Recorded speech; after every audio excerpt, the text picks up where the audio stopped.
মানুষ বহু কিছু এক্সপেরিমেন্ট করে, দীর্ঘ আলোচনা করার সময় নাই। অনেক বেশি এক্সপেরিমেন্ট মানুষ করে, গোটা পৃথিবীতে বহু পরীক্ষা নিরীক্ষা হয়েছে মানুষের উপরে। তুমি যদি একটু চোখ কান খোলো, তুমি দেখবে ইউরোপিয়ানরা, আমেরিকানরা, তারা পৃথিবীকে অনেক কিছু দিয়েছে। তারা জ্ঞানে, বিজ্ঞানে, তথ্য প্রযুক্তিতে অনেক কিছুতে আমাদের থেকে এগিয়ে, এবং তাদের অনেক অবদান আছে, সেগুলো সব আপন জায়গায় স্বীকার্য। এরপরও কিছু জায়গায় তাদের ক্রাইসিস আছে। এই ক্রাইসিসগুলো যদি তুমি একটু চোখ মেলাও দেখতে পাবে, একবার দিনের আলো মতো পরিষ্কার।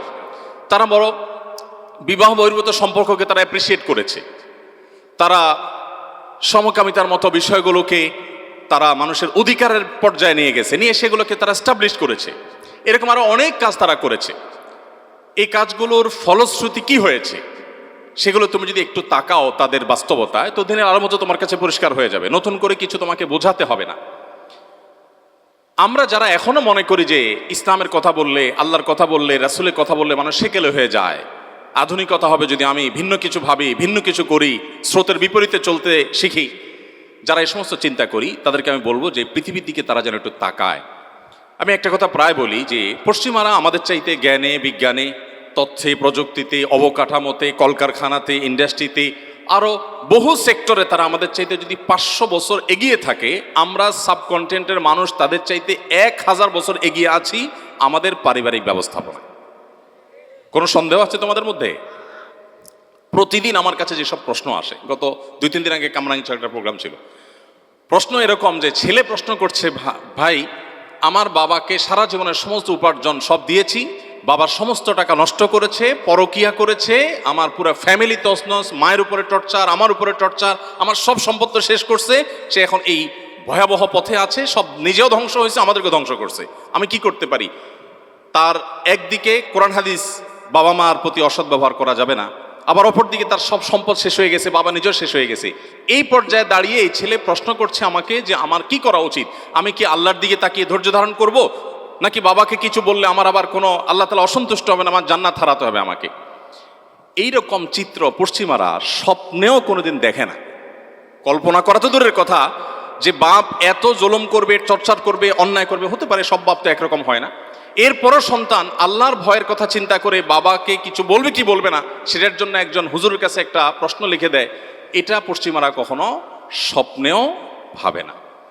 আমাদের ফ্যামিলি ব্যবস্থাপনা নানা দিক থেকে আমাদের ভেঙে পড়ছে, এরপরও আমরা যতটা ভালো আছি ওদের চাইতে আমরা শতগুণ ভালো আছি।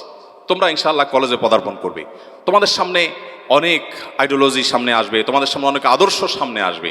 আমার এই কথাগুলো বলার উদ্দেশ্য হলো, অ্যাজ এ মুসলিম তুমি যেন হীনমন্যতায় ভুগবে না। তুমি মনে রাখবে তোমার ইসলাম স্বয়ংসম্পূর্ণ, তোমার ধর্ম স্বয়ংসম্পূর্ণ, এখানে অপূর্ণতা বলতে কিচ্ছু নেই।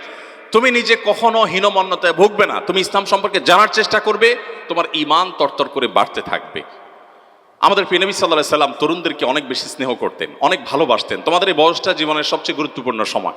আমরা তো মনে করি যে এই বয়সে একটু আধটু করে মানুষ, অর্থাৎ বয়সটাই এরকম যে কিছু ফালতু কাজ বোধহয় করা যায়, অথচ এটাই হলো জীবনের সবচেয়ে ক্রিম টাইম।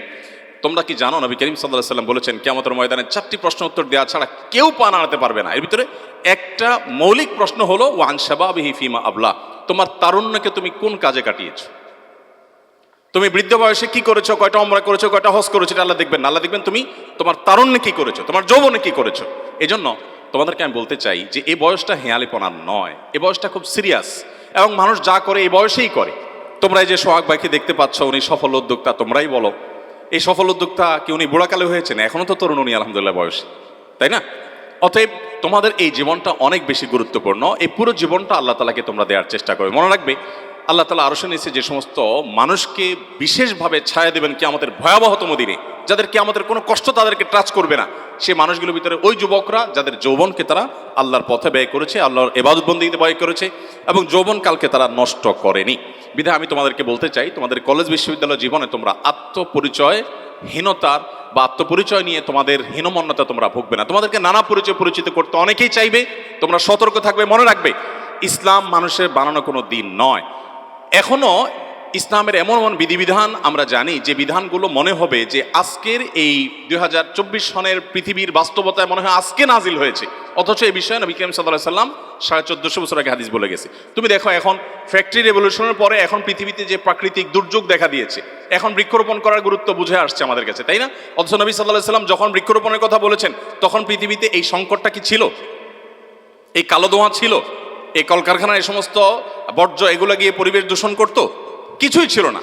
কিন্তু তখন তিনি বৃক্ষরোপণের গুরুত্ব বলেছেন। আরো মজার বিষয়, তিনি এমন জায়গায় বসে বৃক্ষরোপণের গুরুত্ব বলেছেন সেখানে বৃক্ষরোপণ করার অপশনই খুব একটা ছিল না, মরুভূমি, পাহাড় এবং রুক্ষ পাহাড়, সেই জায়গায় তিনি বলেছেন। আমি এক্সাম্পল দিলে অনেক এক্সাম্পল দিতে পারবো, আমি সেদিকে যাচ্ছি। আমি বলছি যে মুসলমান হিসাবে তুমি গর্বিত হওয়ার জন্য যথেষ্ট, তোমার আর কিচ্ছুর প্রয়োজন নাই। তুমি সবসময় প্রাউড ফিল করবে অ্যাজ এ মুসলিম, এবং প্রাউড ফিলটা তখনই করতে পারবে যখন তুমি ইসলামটা বুঝবে, জানার চেষ্টা করবে।